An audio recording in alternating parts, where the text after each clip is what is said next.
Perth से 3 घंटों की मुसाफत पर ये वो जगह है जिसे ऑस्ट्रेलिया नायाब धातुओं यानी रेयर अर्थ मिनरल्स की सप्लाई में तवाजुन पैदा करने की उम्मीद कर रहा है। ये 10 लाख टन जखीरा माइनिंग कंपनी इलूका का है।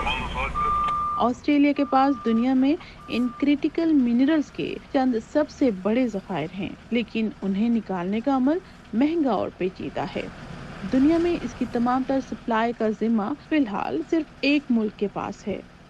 Originally, back in the दरअसल 90 की दिहाई में जहां नायाब धातें फ्रांस और दीगर जगहों पर तैयार की जाती थी, वो ऑपरेशंस चीन मुंतकिल हो गए और इसके साथ ही इन अलग की गई नायाब धातों की पैदावार के लिए टेक्नोलॉजी और जानकारी भी चली गई। उसके बाद से चीन ने अपने डाउनस्ट्रीम मैन्युफैक्चरिंग और दिफाई सनतों को मदद देने के मकसद से बहुत दानिस्ता तौर पर नायाब धातों की मार्केट को कंट्रोल करने की कोशिश की है। downstream manufacturing and defence industries.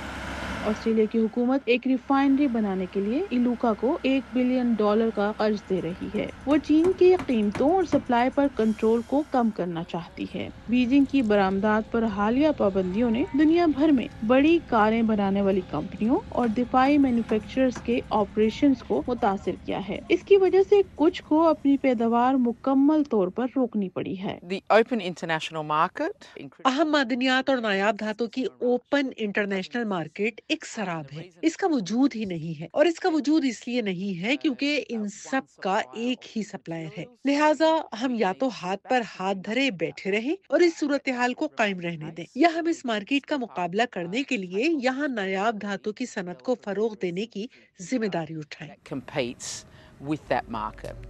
नायाब धातें पीरियोडिक टेबल पर मौजूद 17 एलिमेंट्स को कहा जाता है। ये वजन में हल्की लेकिन बहुत मजबूत और उन मैग्नेटिक्स के लिए जरूरी होती हैं जो मोटरों को ताकत देती हैं। जब आप एक आम इलेक्ट्रिक गाड़ी को देखते हैं तो आप समझ सकते हैं कि इन नायाब धातों की इतनी ज्यादा मांग क्यों है। गाड़ी को पावर देने वाली मेन मोटर में ये मौजूद होते हैं। ये अंदर की LCD डिस्प्ले में भी मौजूद होते हैं और यहाँ तक कि कार की सीट में भी ऐसी तकरीबन 1 दर्जन छोटी मोटरें होती हैं जो इसे आगे और पीछे जाने देती हैं।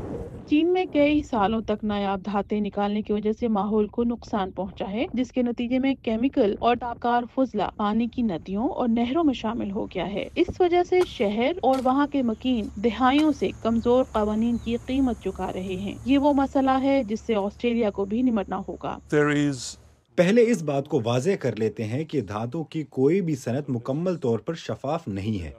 ये रेस्पॉन्सिबल प्रोसेसिंग के बारे में है और मेरे ख्याल में ये काम है जो हम ऑस्ट्रेलिया में कर सकते हैं, अगर कीमतों का फ्रेमवर्क और माशी फ्रेमवर्क इसकी इजाजत दे। हम वहाँ पहुँच रहे हैं, लेकिन आहिस्ता आहिस्ता। इलूका की रिफाइनरी मजीद 2 साल तक ऑनलाइन नहीं होगी। अभी ये सिर्फ प्रोसेस होने वाले मवाद को तैयार कर सकती है। नायाब धातों की दौड़ में ऑस्ट्रेलिया के हक में बहुत कुछ जा सकता है, क्योंकि वो ज्यादा काबिल भरोसा और साफ सोर्स बनाने की कोशिश कर रहा है, और एक ऐसा जरिया जो सबसे अहम बात ये है कि चीन से आजाद हो।